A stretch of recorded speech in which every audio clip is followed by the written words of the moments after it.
je connais l'effectif, je connais les projets, parce qu'il ne faut pas oublier que je rentre dans un projet que c'était en 2027-2028, donc j'ai toutes les informations, je veux tous les matchs aussi, et même des matchs avant qu'on avait commencé à parler. Des choses que je pense sur l'équipe, je pense que je vais les garder pour moi.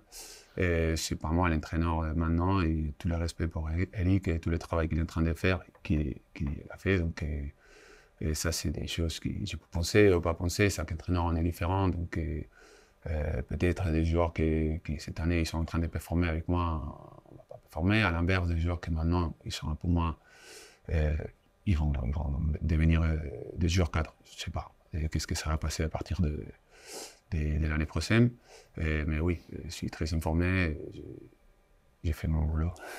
Voir les différentes personnalités que je vais avoir dans les vestiaires, les contextes à côté, et là on décidera les meilleures façons peut-être de les coacher.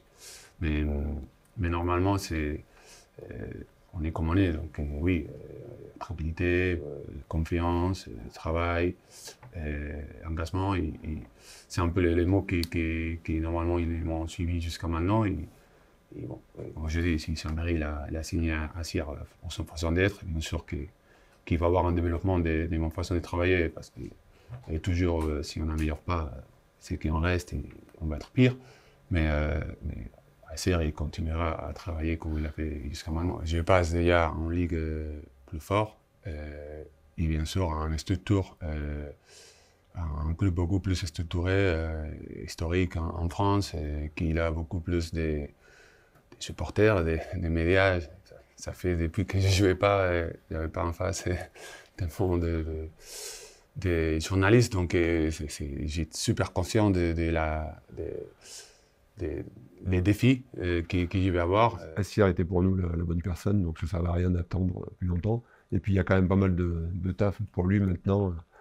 Jusqu'au bout, même s'il est bien sûr encore à Frontignan et Cyril qui est encore présent, mais il va falloir préparer la saison prochaine. Et c'est toujours plus intéressant pour nous d'avoir un entraîneur rapidement, justement, pour mettre en place tout ça, pour voir un petit peu comment ça va se passer pour l'année suivante. Pourquoi à Sierre Tout simplement parce qu'il nous a séduits, sincèrement. Il a fait l'unanimité sur la discussion qu'on a eue. On a apprécié son discours, sa façon d'approcher les choses, sa détermination. Il a une expérience aujourd'hui avec différents types de populations. Il a été agile avec cette population-là. Il a une expérience de joueur de haut niveau. C'est un gros bosseur, ça faisait partie des critères que l'on avait. Et un bon technicien, quoi. Et puis, il a surtout quelque chose qui nous a séduit, c'est qu'avec cette approche très humaine, un vrai compétiteur. On le sent régulièrement dans ses discussions, dans ses propos. À un moment ou à un autre, il est toujours là. Voilà. Ce qui était important par rapport à la culture que l'on a à Chambéry, un club en termes de budget qui est de milieu de tableau et qui va jouer plutôt dans la première partie de tableau plutôt que dans la deuxième partie de tableau.